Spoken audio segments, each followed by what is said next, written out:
आगरा में cyber crime police ने बड़े फर्जीवाड़े का खुलासा किया है। आरोप है कि 200 से अधिक लोगों के नाम पर फर्जी दस्तावेजों के जरिए लोन लेकर करोड़ों रुपए की ठगी की गई। पुलिस के अनुसार अब तक 2 से 2.5 करोड़ रुपए की धोखाधड़ी की आशंका जताई जा रही है। इस मामले में नारायण चौरसिया उर्फ नितिन चौरसिया को गिरफ्तार किया गया है। गिरोह के अन्य सदस्यों की तलाश जारी है। एडिशनल डीसीपी आदित्य कुमार ने प्रेस वार्ता में बताया कि आरोपी 2021 से इस नेटवर्क को संचालित कर रहा था। गिरोह सुनियोजित तरीके से हर महीने 2 से 3 लोगों को निशाना बनाता था। अब तक जांच में 3 लोगों की भूमिका सामने आई है, जिनमें से एक आरोपी को गिरफ्तार कर लिया गया है, जबकि अन्य की तलाश जारी है। आधार में हेरफेर कर लेते थे लोन। पुलिस जांच में सामने आया कि आरोपी आधार कार्ड में नाम और पता बदलकर फर्जी पहचान तैयार करते थे। एक ही आधार नंबर पर अलग अलग नामों का इस्तेमाल कर बैंक और फाइनेंस कंपनियों से लोन लिया जाता था। प्राइवेट और सरकारी दोनों बैंकों को निशाना बनाया गया। गिरोह ने home appliance, bike, scooty, AC और महंगे मोबाइल फोन पर फाइनेंस कराया। लोन स्वीकृत होते ही सामान को बाजार में कम कीमत पर बेच दिया जाता था और रकम हड़प ली जाती थी। सबसे बड़ा सवाल यह है कि केवाईसी प्रक्रिया को कैसे दरकिनार किया गया। पुलिस अब इस पहलू की भी गहराई से जांच कर रही है कि आखिर बैंक और फाइनेंस कंपनियों की सत्यापन प्रक्रिया में कहां चूक हुई। थाना साइबर क्राइम कमिश्नरेट आगरा की टीम डिजिटल साक्ष्यों और बैंकिंग ट्रेल की पड़ताल कर रही है। अन्य संभावित पीड़ितों की पहचान भी की जा रही है। आगे की कार्यवाही पुलिस फरार आरोपियों की तलाश में दबिश दे रही है। बैंक खातों और लेन देन की फॉरेंसिक जांच कराई जा रही है। इसके साथ ही पुलिस संभावित पीड़ितों से संपर्क कर रही है और फर्जी दस्तावेज तैयार करने वाले नेटवर्क की तलाश में जुटी है। पुलिस का कहना है कि जल्दी पूरे गिरोह का खुलासा कर सख्त कार्रवाई की जाएगी। देखिए, थाना साइबर क्राइम आगरा पर एक मुकदमा पंजीकृत किया गया था, जिसमें वादी द्वारा बताया गया था कि उनके नाम पे लोन लिया गया है, जिसके बारे में उन्हें भी जानकारी नहीं थी।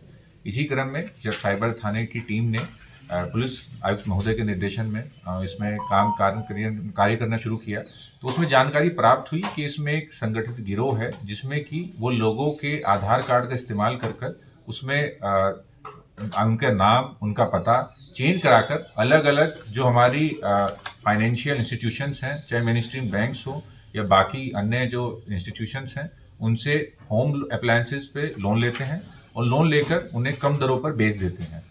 अभी तक इसमें एक व्यक्ति की गिरफ्तारी हुई है, जिसने पूछताछ में बताया है कि इस तरह का कार्य 2021 से इनके गैंग द्वारा किया जा रहा है और ये हर महीने 2 से 3 लोगों को टारगेट करते हैं।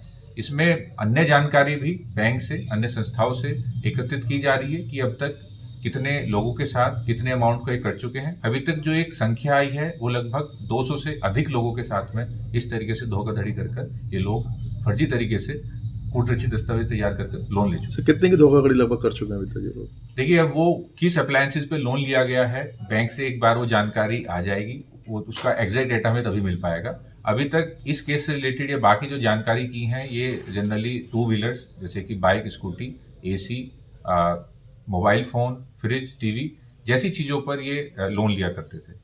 तो जल्दी उसके बारे में जानकारी एकत्रित कर और बाकी अन्य सदस्यों को गिरफ्तार कर जानकारी कौन सी बैंकों से लिए हैं, प्राइवेट से या सरकारी बैंकों से लिए हैं?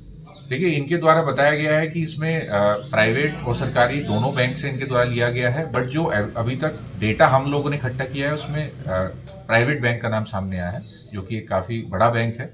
तो हम इस चीज़ पर भी जानकारी एकत्रित कर रहे हैं कि जो एक सिस्टम होता है केवाईसी का, उसको कैसे इन लोगों ने बाईपास करके इस तरह की धोखाधड़ी कार्य की। सर, इसमें कितने लोग गिरोह में अभी तक बताए जा रहे हैं? देखिए, इसमें 3 लोगों का रोल क्लियरली सामने आया है, जिसमें से जैसे कि मैंने आपको बताया कि एक व्यक्ति गिरफ्तार हो चुका है, जिसके पास से आधार कार्ड बरामद हुए हैं, जिसमें आधार कार्ड नंबर सेम है, बट उसमें जो नाम है वो अलग अलग नाम है। तो अलग अलग नामों का यूज़ कर इनके द्वारा लोन लिया जाता था। तो आगे की जानकारी भी जुटाई जा रही है और इन 3 के अलावा भी जो भी व्यक्ति इसमें शामिल होगा, जल्दी उन्हें भी गिरफ्तार करके उन पर भी। क्या इनके साथ में बैंक कर्मी भी कोई शामिल है?